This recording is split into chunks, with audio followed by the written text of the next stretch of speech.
आगे बढ़ेंगे। महाराष्ट्र के सीएम देवेंद्र फडणवीस ने प्रधानमंत्री मोदी से मुलाकात की है। सीएम की शपथ लेने के बाद दिल्ली में यह पहली मुलाकात है। कल रात गृह मंत्री अमित शाह से भी महाराष्ट्र के मुख्यमंत्री देवेंद्र फडणवीस ने मुलाकात की थी। मंत्रिमंडल विस्तार से पहले दिल्ली दौरे पर हैं देवेंद्र फडणवीस।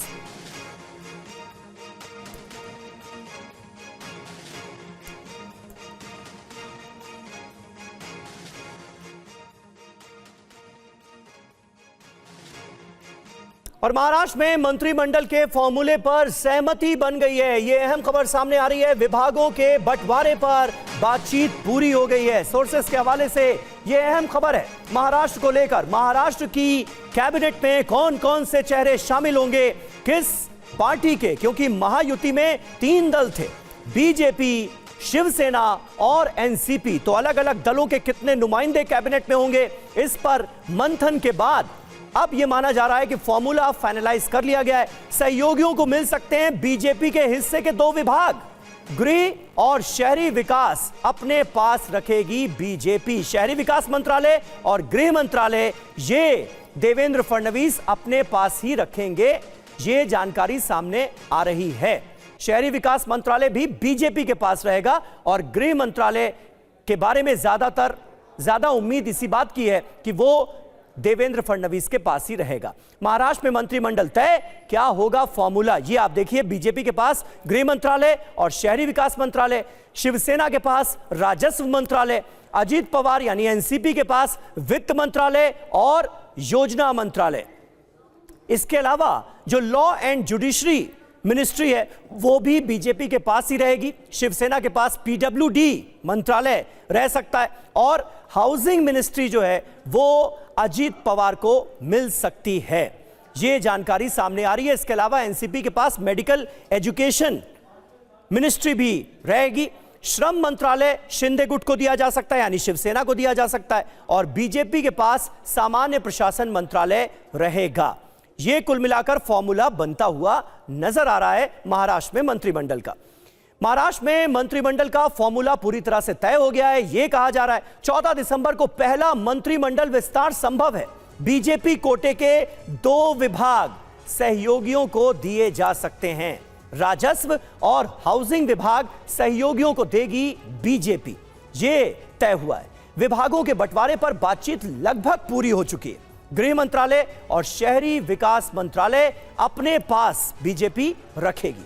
बदले में शिवसेना को राजस्व और पीडब्ल्यूडी जैसे अहम मंत्रालय देने को बीजेपी तैयार हो गई है। आमोद राय हमारे पॉलिटिकल एडिटर इस वक्त हमारे साथ जुड़ चुके हैं। आमोद, क्या माना जाए मंथन के बाद अब ये जो फॉर्मूला हम अपने दर्शकों के सामने रख रहे हैं, यही फॉर्मूला फाइनल मान लिया जाए क्या, या फिर इसमें भी अभी बदलाव मुमकिन है?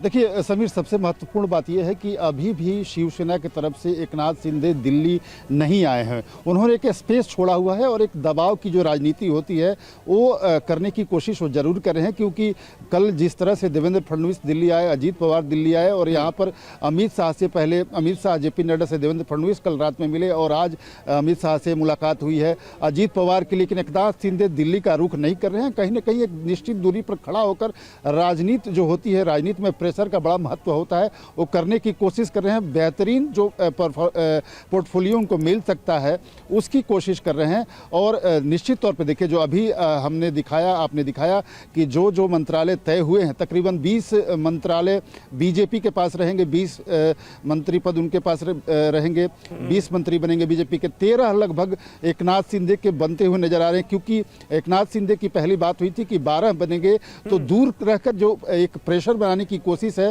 तो उसके तहत अभी समझ आ रहा है कि 13 मंत्री उनको दिए जा रहे हैं। अच्छा। उसके अलावा 10 अजीत पवार के मंत्री बनेंगे, ये सामने आ रही है बातें खुलकर। इसके अलावा महत्वपूर्ण बात यह है कि 14 तारीख को जो शपथ ग्रहण समारोह होगा वो लगभग तय है कि 14 तारीख को राज्यपाल शपथ दिलाएंगे अपने राज्यपाल भवन में। तो उसमें एक तरह से कंपोजिशन बैठाने की कोशिश होगी कि जो मलाईदार पद जिसको कहते हैं आम बोलचाल की भाषा में, उसका बराबर वितरण हो। और जैसा आपने दिखाया, वित्त मंत्रालय बीजेपी के पास रहेगा, उसके अलावा अर्बन डेवलपमेंट बीजेपी के पास रहेगा। लेकिन ये चाहते थे निश्चित तौर पे शुरू से ही एकनाथ शिंदे की उनको एक महत्वपूर्ण मंत्रालय दिया जाए, या तो गृह विभाग उनको दिया जाए या राजस्व विभाग उनको दिया जाए, ताकि एक मैसेज आए कि मुख्यमंत्री रहते हुए भी उनको जब हटाया भी गया है तो एक इज्जतदार उनको पद मिला है। लेकिन उसके अलावा बीजेपी ने उनको निश्चित तौर पे बेहतरीन पद दिए हैं।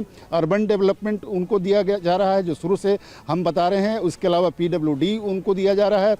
ये सब मंत्रालय जो है महत्वपूर्ण मंत्रालय है। तो कुल मिलाकर एक प्रेशर की टैक्टिक्स जरूर है, लेकिन बीजेपी सरकार जो बनी है उसको 14 तारीख को फाइनल शेप दे दिया जाएगा और सारे मंत्रियों का शपथ ग्रहण हो जाएगा। 16 तारीख से नागपुर में जो सेशन होना है, शीतकालीन सत्र, उसमें हंसते खेलते तीनों दल के नेता नजर आएंगे, ऐसा लगने लगा है। कोशिश इसी बात की, और कोशिशें रंग लाती हुई भी नजर आ रही हैं। और कहा तो यह भी जा सकता है कि दबाव भी थोड़ा रंग लाता हुआ नजर आ रहा है, क्योंकि अभी हम अपने दर्शकों को बता रहे थे कि 12 मंत्री जो हैं वो शिवसेना के कोटे से बनने जा रहे हैं। लेकिन अब शिवसेना के कोटे से बनने वाले मंत्रियों की संख्या में 1 का इजाफा हो गया। अब 13 मंत्री बन सकते हैं एकनाथ शिंदे की पार्टी के, ये कहा जा रहा है। 20 मंत्री बीजेपी के कोटे से और 10 मंत्री एनसीपी के कोटे से बनेंगे।